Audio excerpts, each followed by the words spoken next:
अस्सलाम वालेकुम, कैसे हैं आप सब लोग। उम्मीद करती हूँ सब खैरियत से होंगे। फरजाना के किचन में वेलकम। आज मैं नरगिसी कोफ्तों की रेसिपी शेयर कर रही हूँ आपसे। चलिए बनाना शुरू करते हैं।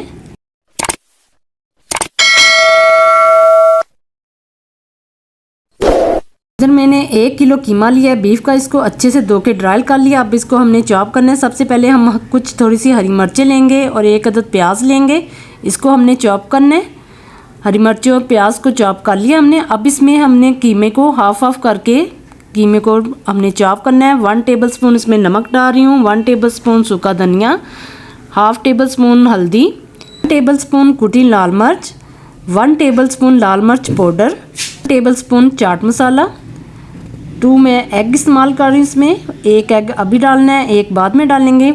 2 टेबलस्पून इसमें जाएगा बेसन और 1 बोल इसमें जा रहा है धनिया, ग्रीन धनिया जो है वो इस्तेमाल कर। इसको हमने अब चॉप कर लेना है। अब जो बाकी जो है कीमा उसमें डाल रही हूँ 1 टेबलस्पून अदरक लहसुन का पेस्ट, 2 टेबलस्पून इसमें जा रहा है नींबू का अर्क और 1 एग जो है वो हमने इसमें डाल देना है। 2 एग हो गए। इसको अपने मटेरियल को देखिए हमने तैयार कर लिया है। अब इसका हम बना रहे हैं नरगिसी कोफ्ता। ये देखिए इस तरह हमने इसको हाथ पर कीमे को अच्छी तरह फैला लेना है। और उबले हुए अंडे जो हैं वो मैंने पहले ही उबाल के रख लिए थे, वो हाथ पर इस तरह हमने मटेरियल पर रखा और इसको अच्छे से हमने प्रेस कर लिया। इसको अच्छे से हमने दबा के बिल्कुल एग की शेप दे देनी है हमने। तो पर ऑयल पहले ही मैंने लगा लिया था। इस तरह से हमने इसको प्रेस करते रहना है। ये देखिए ये बिल्कुल गोल सी शेप बन गई है। इस तरह मैंने सारे कोफ्ते रेडी कर लिए हैं। अब इसको हमने ऑयल में फ्राई करना है। ऑयल को मैंने पहले गर्म करने के लिए रख दिया था। आस्ता आस्ता से हमने ये सारे कोफ्ते इसमें डाल देने हैं। ये देखें आग हमने धीमी रखनी है, हल्की आंच पर हमने इसको फ्राई करना है। इसकी साइड चेंज कर लेनी है आस्ता आस्ता से। ये देखें इसकी साइड में चेंज कर रही हूँ। तकरीबन 10 से 15 मिनट में ये फ्राई हो जाते हैं। ये देखें कोफ्ते फ्राई हो चुके हैं। अब आते हैं हम इसके मसाले की तरफ। कढ़ाई में 1 कप ऑयल डाला और 3 बड़े साइज़ के प्याज लिए जिसको हमने ग्राइंड कर लिए। इसको हमने अब हल्का हल्का सा फ्राई करना है।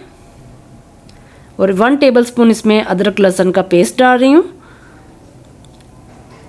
इसको हमने आस्ता आस्ता से फ्राई करते रहना है। इसके बाद 1 बोल में इसमें डाल रही हूँ टमाटरों का पेस्ट। इसमें 3 बड़े टमाटर हैं वो उसको मैंने पेस्ट बना लिया है। इसको हमने हल्की सी आंच पर फ्राई करते रहना है। अब इसमें मैं मसाले शामिल करूँगी। 1 टेबलस्पून खुश्क धनिया डाला है, 1 टेबलस्पून नमक, 1 टेबलस्पून लाल मिर्च पाउडर, हाफ टेबलस्पून हल्दी और इसको अच्छे से मिक्स करना है और हल्की आंच पर इसकी बुनाई करते रहना है हमने। अच्छे से मिक्स हो चुका है। अब इस जगह पर मैं डालूँगी दही। हाफ बोल दही ले रही हूँ। इसको अच्छे से हमने फेंट लिया था। इसको अच्छे से मिक्स करते रहना है। मसाले में दही शामिल करने से इसकी ग्रेवी अच्छी सी बनती है और बहुत अच्छा टेस्ट आता है। इसको मैंने 5 मिनट के लिए थोड़ी देर खाम करके रखना है। 5 मिनट गुजर चुके हैं। ये देखें मसाले ने घी छोड़ दिया है। ये देखें कितना ज़बरदस्त मसाला बनकर तैयार हो गया है। अब इस जगह पर हमने कोफ्ते जो हमने पहले फ्राई किए हुए थे वो शामिल कर देने हैं। सारे कोफ्ते एक एक करके मैं इसमें शामिल कर दूँगी। इस तरह से हमने सारे कोफ्ते इसमें शामिल कर देने हैं और हाफ बोल इसमें पानी शामिल कर रही हूँ। आप अपनी मर्ज़ी के मुताबिक शामिल करें जितना आपको शोरबा चाहिए। इसको अब हमने खाम करके रख देना है तकरीबन 10 मिनट के लिए। ये लेके नरगिसी कोफ्ते बनकर रेडी हो चुके हैं। आज के आपको नरगिसी कोफ्तों की रेसिपी कैसी लगी कमेंट में ज़रूर बताएँ। मेरे चैनल को सब्सक्राइब करें, लाइक और शेयर करना मत भूलें। दुआओं में याद रखें। अल्लाह हाफिज़।